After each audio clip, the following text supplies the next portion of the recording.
Dave King from the Collaborative, and I'm here today with Drank the Gold with Una and James. Thank you so much for coming on. You have a album release show this Sunday at the famous Cafe Lena, and thank you for coming on. Everyone can check out the new album, Dipped in Silver? Sipped the Silver. Sipped the Silver, yeah, sorry. The script is... Yeah, I should be better at that by now. I can't read my own handwriting, though, so it's... I cut the letters out of, with a little X-Acto knife out of a piece of paper, and then we scanned them. Cool. Yeah, I was trying to... It was a bit of an art project. The fonts are very hard. I mean, I understand why graphic designers, there's people who just do fonts. Yeah. Because that's a thing, so... You gotta make your S's look like S's. Yeah. They kind of look like D's. I don't know. So how long have you been playing together, and what was it like? How did you decide to form this project? We've been playing together 4+ years at this point. Mm-hmm. Yeah, we actually met at a Cajun music festival in Louisiana, of all places. Yeah. So I feel like we've always had music as a aspect of our relationship. And I'm from Ithaca, New York, a couple hours west of here, which has a rich music community, and I grew up playing music. James has lived here for quite a long time. And Yeah. 20 years or more. Been up in Saratoga for about 20 years. So... Well, in Saratoga has a rich, obviously, folk music history, and Cafe Lena. A lot of music up there. So, can you talk? I mean, what was it that got you? Was it as basic as elementary school music education that got you playing your instruments? Was it a fascination with the music you heard on the radio? We have two different kind of stories. Yeah. I grew up playing violin. I started lessons when I was 4.5 doing the Suzuki method violin. Wow. So kind of as long as I can remember, I've been playing music. But also, as I mentioned, Ithaca has this really vibrant music community, and a lot of my family friends, not my parents didn't play music, but a lot of other folks we were hanging out with are musicians. So I just can remember being at parties and people playing music and falling asleep on the side of a stage or whatever. So it's just been a sort of an everyday aspect of my life. And there's this music festival, the Grassroots Music Festival, that some of these same friends started. And so I grew up going there, and again, just seeing, people performing and these great acts coming from all over the world. And then as a teenager, I started learning fiddle, Irish fiddle, partly because that's my ancestry. And again, I was kind of hooked kind of into it, and started traveling to Ireland as a teenager to study and learn more. And then I went to college in Ireland. So I kind of went deep in with the Irish music. And ended up back in this country after college, and have been just sort of continuing to play Irish music, but broadening my skills to play other types of music that I love, and especially different types of fiddle music. And I guess I'm wondering, what did you go to college for? And I studied music in Cork. Very cool. But it was sort of like a academic music education, so ethnomusicology really. So I was studying music from all over and all different types. And James, what was your... He's got a different story. I didn't grow up playing so much, but and my parents always took me to musical events like concerts and things, and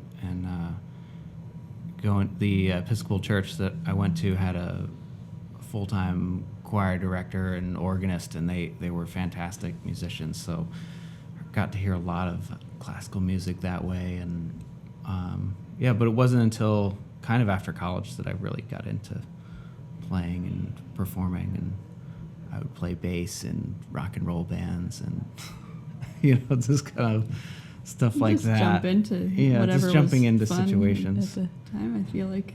Yeah, I didn't really have a formal training background, but I would always, even when I was a teenager, I would mess with guitars and keyboards and things, and I was kind of got into recording and electronics and things like that, and I just sort of was experimenting. But Well, I mean, this area has such a rich community around folk and also Irish traditional music. What's it like being part of that? I mean, do you feel like you have this larger community, or are you more? Well, yeah, I mean, I wasn't really aware of, because I didn't grow up, in a family that played folk or Right. traditional music. I saw that was something that like other people did. But once I started playing the stuff with other people, I realized that it was familiar to me. Like I had heard a lot of this stuff, but I just wasn't a participant. Mhm. And now I'm a participant. And there's lots of participants around. It's kind of it's really neat.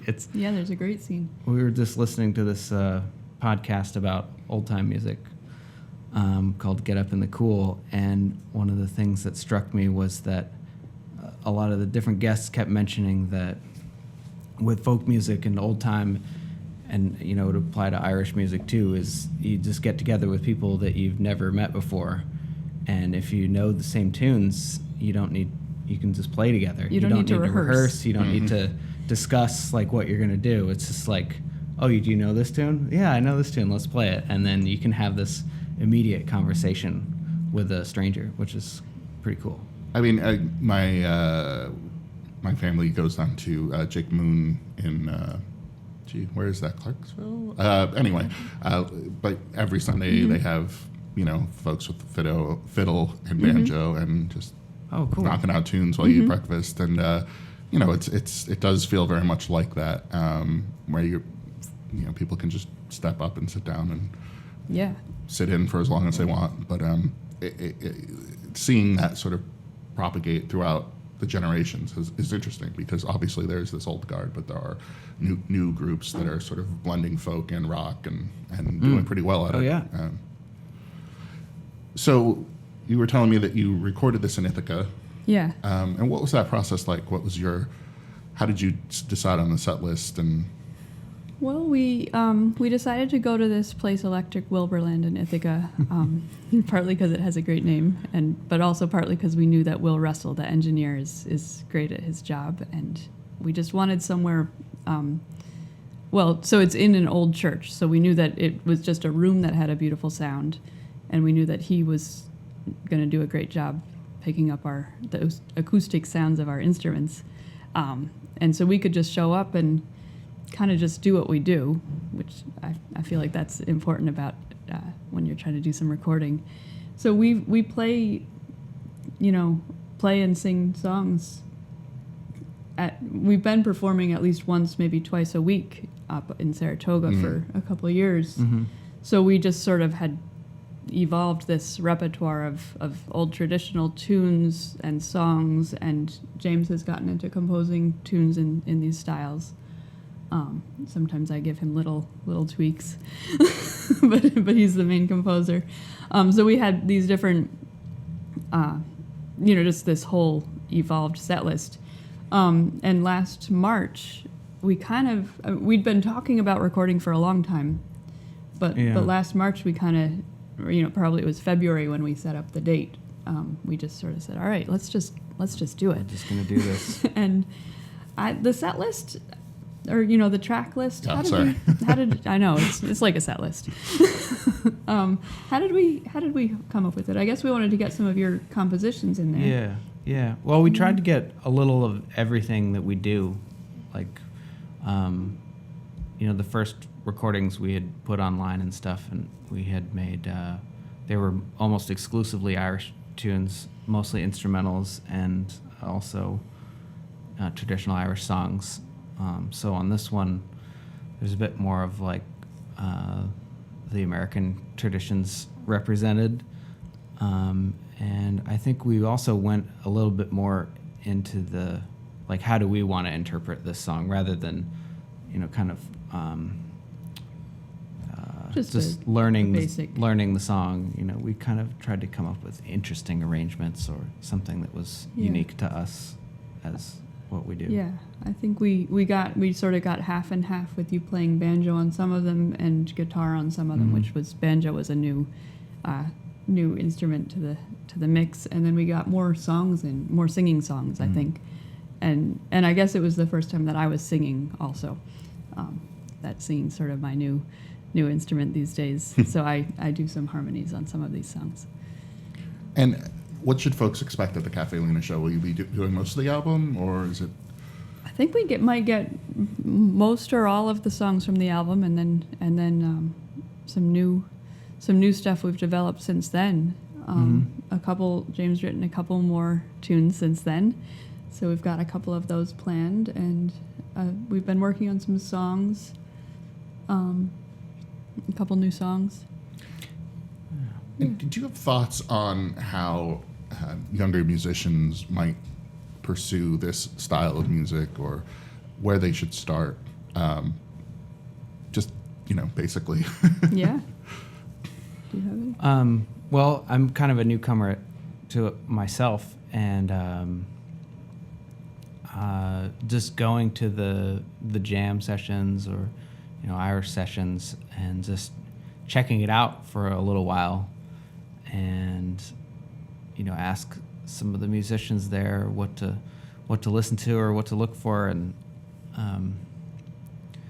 it's interesting having not grown up in folk music traditions to jump in. First, I think, oh, this is easy. There's only 3 chords in this song, or like this melody is very simple, but then you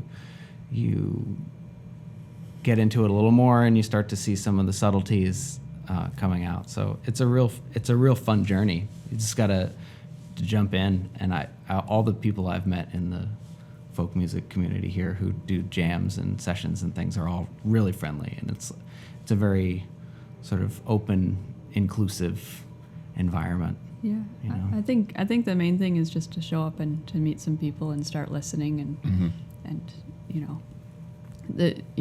with Irish music in particular, but I think this applies to most types of folk music. There's like such an absolutely huge repertoire in existence that no one person can know all the tunes, and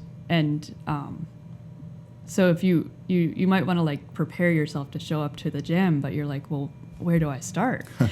This seems impossible. Might as well just give up now.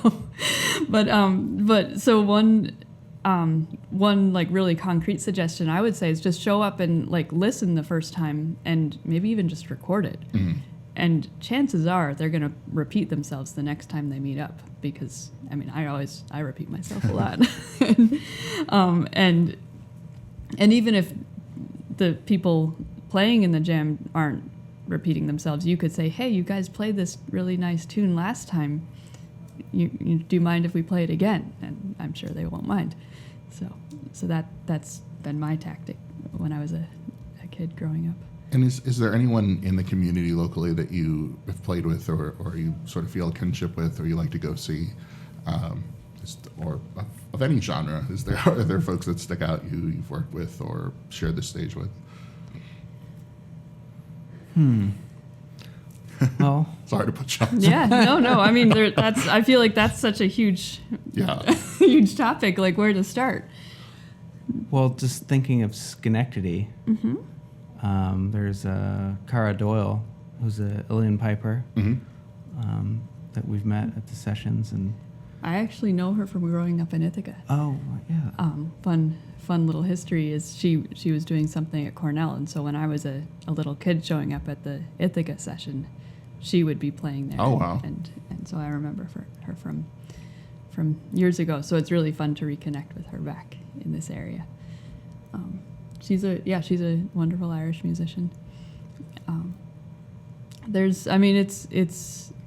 It's a great community. There's John Kirk and Trish Miller are up outside of Saratoga, and they mostly play old time music, but they play all sorts of stuff, and they've been great to get to know, and they're very welcoming and enthusiastic for the music community up there.